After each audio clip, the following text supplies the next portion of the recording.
Deisiane Moreira tinha uma infância saudável e normal quando aos 11 anos descobriu pressão alta. Pouco tempo depois, aos 13 anos de idade, foi diagnosticada com insuficiência renal. Fez hemodiálise por 2 anos e 6 meses. Nesse período, precisou tomar várias bolsas de sangue. O pai, mesmo tendo o mesmo tipo sanguíneo, não doou e nem se manifestou. Foi o patrão de sua mãe, Junete, quem doou sangue para Deisiane. Elas viviam na Bahia, mas vieram para São Paulo quando Deisiane tinha 15 anos justamente para fazer um transplante renal. E foi a sua tia, irmã da mãe, quem doou um dos rins para que a sobrinha pudesse ter mais qualidade de vida e continuasse os seus planos. Mas pouco tempo depois, outra questão tira o chão dessa jovem. Uma tragédia a fez perder o único irmão e melhor amigo.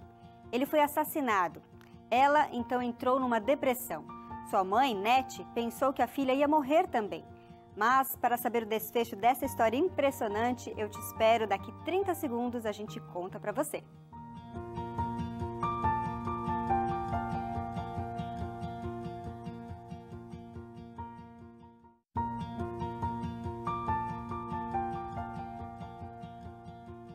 Você já perdeu alguém tão próximo da sua família? Ficou sem chão com essa perda? Você enfrentou um luto?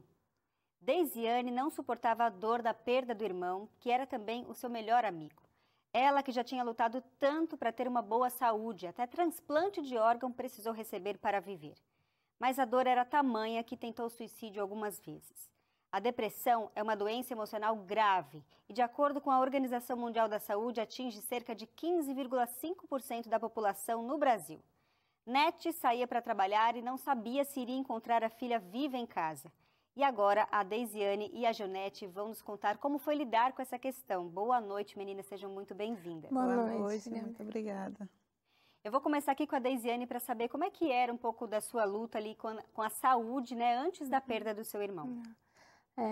Desde muito cedo, né, a minha luta foi sempre muito grande com saúde, porque antes mesmo de descobrir o diagnóstico da minha doença, eu tinha alguns sintomas que me deixavam meio que incapacitada, como dores de cabeça, náuseas, desmaios, então sempre foi bem difícil. Mas você era uma criança assim normal que brincava ou tinha dificuldade já por conta desses sintomas? Inicialmente eu era normal, sim, brincava, mas com o tempo eu fui percebendo que com determinados alimentos que eu comia ou com determinadas situações emocionais que eu passava, eu tinha uma sensibilidade maior que afetava o meu organismo de alguma maneira, né? Naquela época eu não entendia que tinha a ver com a minha saúde também. E a gente comentou aqui na abertura do programa que o seu pai tinha o mesmo tipo sanguíneo que você, mas chegou a não doar sangue, não ligou muito para essa história. Como é que você encarou tudo isso? Durante muito tempo foi algo bem traumático, né?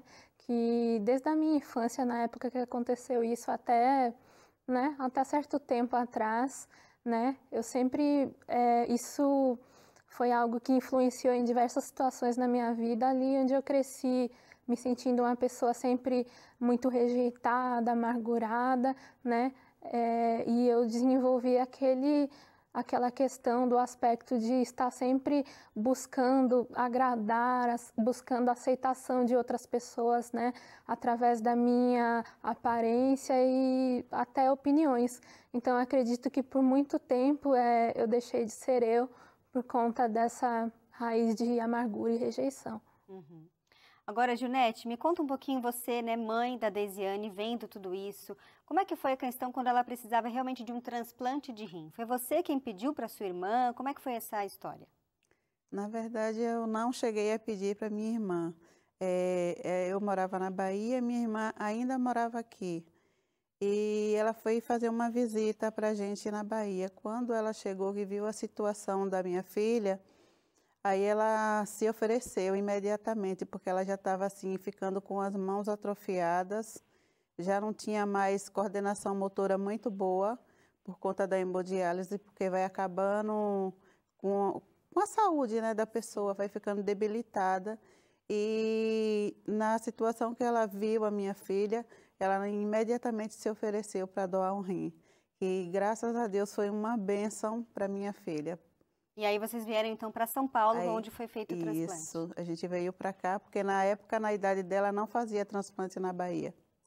E você tinha emprego fixo lá na Bahia e aqui? Como é que funcionava? Na Bahia eu tinha emprego fixo, sim, carteira assinada, tudo direitinho, mas diante da situação, eu escolhi a minha filha. Deixei tudo para trás, deixei casa, deixei tudo para trás e vim para São Paulo para cuidar da saúde dela. E aqui, como é que vocês sobreviviam, né? Do que vocês se sustentavam? Olha, no início foi um pouco difícil. Fiquei 3 meses com essa mesma minha irmã que doou o rim, fiquei na casa dela morando. Aí, em seguida, comecei a procurar trabalho, só que com ela doente eu não poderia pegar um emprego fixo. Sim. Aí comecei fazendo assim um trabalho de diarista. E até hoje continuo como diarista, porque isso me dá uma estabilidade financeira e também tem a oportunidade de faltar alguns dias para acompanhá-la em tratamento, nessas coisas que ela precisa. Agora me conta do seu filho, Ginete, o que aconteceu que ele perdeu a vida? O meu filho foi uma situação bem complicada. Ele era um menino bom, muito carinhoso, muito amigo, mas por influência de outras pessoas, ele começou a sair com pessoas que a gente não conhecia, até mesmo porque chegamos aqui, não conhecíamos muita gente. Então, assim, influência de outras pessoas que ele começou a andar, até não sabia com quem ele estava andando, por não conhecer direito. E aconteceu que um dia ele saiu, falou que ia rapidinho ali, já voltava e não voltou mais. Aí aconteceu essa tragédia que alguém atirou nele e até o dia de hoje ninguém sabe quem fez e nem por qual motivo. Uhum. E aí foi então que a Deisiane entrou em depressão, né, com a perda do seu irmão. Sim. Como é que foi para você essa perda? Foi algo extremamente chocante, traumático, né? Além do aspecto de ter sido uma tragédia, né? O meu irmão era a figura masculina que eu tinha, né, tido ao longo da minha vida, então, né, não tinha nenhum outro familiar assim tão próximo como ele, né, de homem, e ele era meu melhor amigo. Ele era meu protetor, ele sempre me apoiava. Então eu me senti mesmo, né, sem chão, perdida, né? E ali acabou a minha vontade de viver. Uhum. Né? Isso é muitas vezes o que a gente sente quando está em depressão, né? E a depressão é um problema sério, viu, gente? Muitas vezes as pessoas são mal interpretadas, muita gente acha que é frescura, mas a gente quis esclarecer esse ponto, inclusive, com um médico psiquiatra que deu entrevista aqui para a nossa produção para esclarecer essas questões. Vamos ouvi-lo? Bom, muitas pessoas ainda pensam, infelizmente, de que depressão é frescura, depressão para chamar atenção, mas isso não é verdade, ainda que algumas pessoas possam ter uma atitude manipuladora, né, simulando alguma crise emocional, realmente para chamar atenção, mas depressão, quando a gente fala depressão no sentido médico, é um transtorno do humor que pode ser leve, moderado ou grave, e que a pessoa tem sintomas básicos como tristeza que não passa durante pelo menos 2 semanas, triste o tempo todo. Ela tem também a perda do prazer nas coisas que dava prazer, perda do interesse em participar daquela atividade que ela gostava muito, e junto disso pode acontecer também, e ela vai ter insônia ou dormir demais, queda do apetite, aumento do apetite, sentimento de culpa, sentimentos de desesperança, ela acha que não tem saída do sofrimento dela. Algumas pessoas podem ter algumas ideias de morte, algumas até com ideias de suicídio. Então, depressão é um sofrimento emocional bastante doloroso, que significa que para aquela pessoa a perda está sendo insuportável, mesmo que seja uma coisa que o outro possa interpretar e dizer, mas que bobagem, né? Mas para aquela pessoa tem um significado. Muitas vezes o sofrimento depressivo que acontece, por exemplo, na vida adulta, ele pode ser a gota d'água, né, que faltava porque a pessoa às vezes já teve lá no passado dela várias outras perdas, vários outros traumas, vamos dizer assim, desde criança, adolescente, jovem adulto, e então ela vai tendo sucessivas pancadas, vamos dizer, emocionais na vida, sucessivas perdas, até que em um momento acontece uma situação que vai ser a gota d'água que leva a pessoa a entrar em depressão. A depressão pode ser leve, moderada ou grave, e a depressão leve, em geral, não precisa de medicamentos, bastando apoio da família, um apoio psicológico, e a pessoa pode ir saindo gradativamente desse sofrimento. Já a depressão moderada, de moderada para grave, ela pode necessitar realmente de alguns medicamentos. Além da medicação, a pessoa vai precisar se submeter a uma psicoterapia, que é um tratamento psicológico, para poder aprender a lidar com a sua perda, aprender a desabafar, verificar se ela está exagerando nas interpretações de desesperança, né? Vai ver se ela tem um perfil já melancólico na cabeça, então vai aprender a não permitir que fique na melancolia, né? Ou permitir, ela vai aprender para que ela não se permita ficar com pensamentos predominantemente trágicos, de catástrofe, né, ou de que não vai dar certo, ou pensamentos de desesperança. Também o apoio familiar é muito importante, e também a pessoa melhorar seu estilo de vida, uma alimentação natural, se expor à luz do sol. Caminhadas é muito importante para a pessoa deprimida. É verdade que a pessoa deprimida em geral diz, quando eu melhorar eu vou caminhar, mas ela precisa fazer um esforço para caminhar, porque isso mexe com a neuroquímica cerebral e aí ela melhora. Então, tratamento da depressão envolve, o número 1 é realmente a psicoterapia, aprender a lidar com a sua dor. Segundo, a medicação. Terceiro, apoio da família. E quarto, essas mudanças do seu estilo de vida em geral, especialmente exercícios físicos aeróbicos. Tá, então a palavra do especialista, né, médico psiquiatra, ele que colabora inclusive com outro programa aqui da casa, com o Vida e Saúde. Deisiane, como é que foi para você essa depressão? Foi leve, foi moderada, foi grave? Você precisou de medicamento, fez terapia?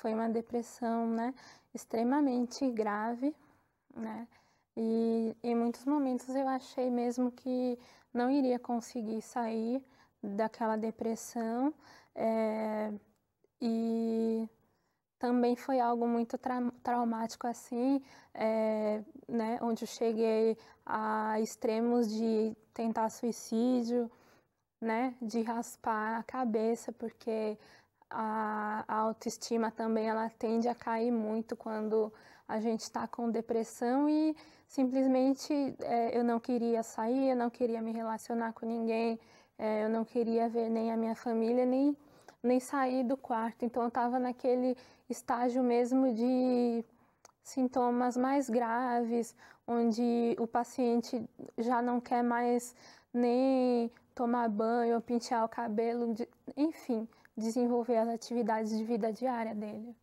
Tá certo. A gente vai fazer uma pausa aqui bem rapidinha, mas depois do intervalo você vai ver o que essa mãe, a Nete, fez para tirar a filha desse fundo do poço, desse buraco que era a depressão. Fique com a gente que a gente volta bem rapidinho.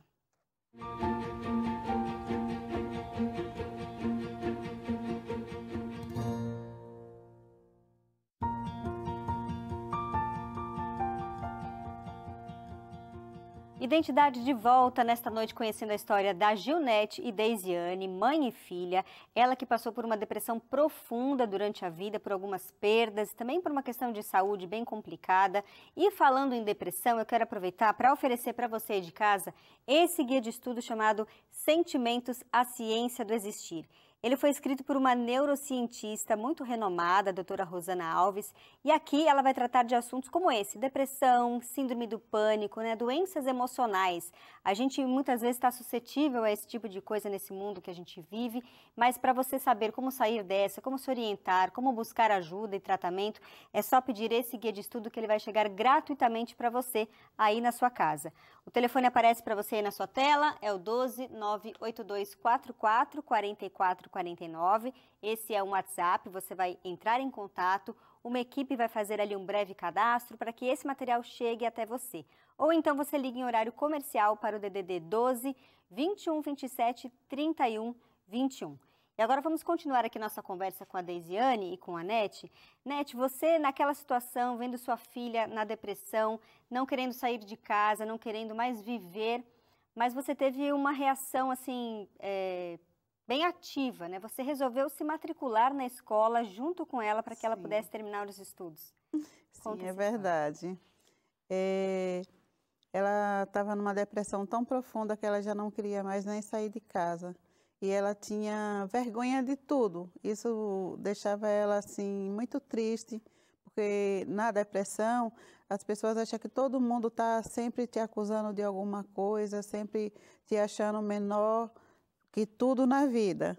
Era mais ou menos assim que ela se sentia. E ela não tinha desejo de sair de casa para nada. Aí, por conta disso, ela não queria mais estudar. E o único meio que eu achei assim para ajudar foi me matricular junto com ela na mesma escola. Aí ficamos estudando um tempo separada de sala. Aí depois eu conversei com a diretora da escola, pedi para colocar as duas juntas na mesma sala. Aí continuamos estudando as duas na mesma sala. Aí no finalzinho do terceiro ano ela ficou com uma depressão bem mais grave, teve uma queda, uma assim. queda assim de depressão mesmo, uma coisa assim que ela não queria mesmo nem mais estudar. Aí o que eu fiz? Peguei todas as atividades dela, levei para casa, conversei com o pessoal da escola, falei, me dá as atividades dela que ela faz em casa. E realmente eu levava, ela fazia tudo, eu devolvia para a escola e assim ela conseguiu terminar. Aí em seguida se matriculou na faculdade. Quando terminou, assim que ela terminou, se matriculou na faculdade. Ela toda feliz, porque tinha se matriculado na faculdade, mas não foi bem assim, tão feliz, quando ela foi contar para a família, né? Não foi uma coisa muito feliz, porque quando ela foi falar assim, olha, consegui me matricular, consegui passar, fui aprovada, vou estudar, vou fazer faculdade. Aí o chão dela se abriu novamente, porque algumas pessoas da família chegaram a falar assim, mas para que você estudar? Você é uma doente. Você não tem capacidade de estudar, você não pode estudar. Até falou uma coisa assim que eu achei super grave, você é uma morta-viva. Nossa. E isso deixou ela sem chão. A pessoa que já estava passando por um processo complicado, né, saindo ali da depressão, consegue uma vitória como essa, que é entrar numa faculdade e receber esse retorno tão negativo da família. Sim, mas ela deu a volta por cima, porque no momento ela chorou muito, assim, mas eu sempre do lado dela, sempre apoiando ela, falando, você consegue, você é forte, você pode. Existe um Deus que dá muita força pra gente. E assim, eu sempre falando para ela, Deus está do nosso lado, Deus nunca deixou faltar nada para a gente, porque eu vim para cá sem emprego, sem nada, mas Deus nunca me deixou faltar absolutamente nada. Deus estava cuidando bem de sempre perto, cuidando de tudo. Até mesmo quando eu saía para trabalhar, que eu ficava com medo, né, de chegar e nem achar minha filha mais viva, mas eu sempre saía e falava, Deus cuida da minha filha. E Deus sempre cuidou. E ela deu a volta por cima, estudou, se formou, já fez pós-graduação e está aí. Tá aí. Agora, como é que foi para você, Deisiane, ser carregada no colo aí pela sua mãe durante esses anos todos de estudo? Foi, né? É algo assim que é coisa de mãe mesmo. Vem de Deus o amor de mãe e é algo que é fora da compreensão humana, eu acho. Né? Eu diria assim, porque realmente só uma mãe para fazer isso por nós mesmos e ela me deu realmente, né, toda a força ali quando todo mundo desacreditou de mim, né? E assim, Deus existe, mas ele não está materializado, né? E às vezes quando a gente está enfrentando uma dificuldade, uma sensibilidade tão grande, a gente precisa de uma pessoa, de sentir que tem alguém, né, do nosso lado, né? E eu pude contar, né, com o amor da minha mãe, né, com ela acreditar em mim, que eu seria capaz de me incentivar, mesmo quando a probabilidade era muito pequena, e é algo que eu vou ser grata eternamente, né? E que faculdade que você cursou? Conta pra gente. Eu cursei fisioterapia, né? Quando eu fui me matricular, eu pensei assim muito em questões de sofrimento que eu passei em hospital, em UTI, né? E como eu me senti acolhida por profissionais de saúde, eu falei, eu acho que eu posso ser útil para as outras pessoas que passam por isso, porque assim como eu me senti amada, acolhida e cuidada no ambiente hospitalar, eu gostaria de oferecer isso para outras pessoas e poder sentir essa satisfação, sabe? E poder dizer para alguém que está, né, num lugar onde eu já estive um dia que, né, os sonhos são possíveis, Deus está do nosso lado e tudo que a gente confia e corre atrás a gente consegue. Olha que interessante o altruísmo aí, né, da Deisiane, querendo retribuir para os outros o que um dia fizeram por ela. Como é que você, como mãe, vê isso na sua filha? Eu me sinto muito feliz e honrada por ela ser uma boa filha, muito estudiosa e, assim, sempre está, mesmo com toda a dificuldade de vida que passamos, hoje a gente pode ajudar outras pessoas da maneira das condições que a gente tem. A gente consegue, assim, hoje até ajudar outras pessoas, não com... que às vezes as pessoas pensam assim, que ajudar é só com dinheiro. Não, exatamente. E não é só com dinheiro. Às vezes a gente pode ajudar até com um abraço, com uma palavra de incentivo, com coisas poucas a gente pode ajudar as pessoas. E eu vejo a minha filha assim, é uma pessoa muito humana, mesmo passando por todo o sofrimento, ela nunca foi uma pessoa assim rancorosa de ficar magoada, muito pelo contrário. Ela faz qualquer coisa que tiver ao alcance dela para ajudar outras pessoas. E isso me deixa assim muito orgulhosa. Isso me faz perceber que eu consegui educar uma boa filha. E eu sinto muito orgulho de ser mãe dela. Eu imagino mesmo. E agora você encontrou o amor da sua vida, né? Me conta essa história também. Pretendem se casar em breve? Sim. Eu conheci o Diego também, né? Que é meu namorado, será meu futuro marido ano que vem. E quando eu conheci o Diego, né? E ele se interessou por mim, começamos a conversar. E só que aí eu sempre usava uma barreira para me defender, ó, tá, vamos conversar, mas eu tenho esse problema, é assim, né? E eu sempre ficava, né, esperando que ninguém fosse aceitar a minha situação. Eu espero que Deus continue abençoando sua vida, que você fique bem de saúde, né? Pelo que eu soube, ainda está enfrentando uma certa dificuldade, descobriu um câncer no pâncreas recentemente e quer fazer esse tratamento para conseguir se casar e seguir com a sua vida. Eu espero realmente que você consiga a ajuda que esteja precisando para que você restabeleça a sua saúde e seja verdadeiramente feliz. Realmente Deus é um Deus de amor, é um Deus que cuida e não é porque você teve tantos problemas e continua tendo que Ele não te ama. Ele te ama sim. Sim. Pode dizer suas redes sociais para quem quiser conhecer mais da sua história e te acompanhar. Eu gostaria, todos que puderem, né, me seguir lá no @fisioanemoreira, que é o meu Instagram, né, profissional, mas lá vocês vão ver coisas pessoais sobre mim, sobre o Diego também, né, e ano que vem, como eu falei, nós vamos estar nos casando, né? Quem quiser nos apoiar, conhecer a nossa história, ou mesmo entrar em contato comigo, né? Para falar sobre depressão, né? Eu estou aqui aberta, né? A conhecer outras pessoas, poder conversar, ajudar da maneira que eu puder. Vai ser sempre um prazer trocar experiências assim com outras pessoas e quero muito agradecer por tudo. E eu agradeço a participação de vocês e por terem compartilhado essa história aí de inspiração também, de superação, né, para que outras pessoas também sejam alcançadas. Obrigada mesmo pela participação. Obrigada. Nada, nós é que agradecemos.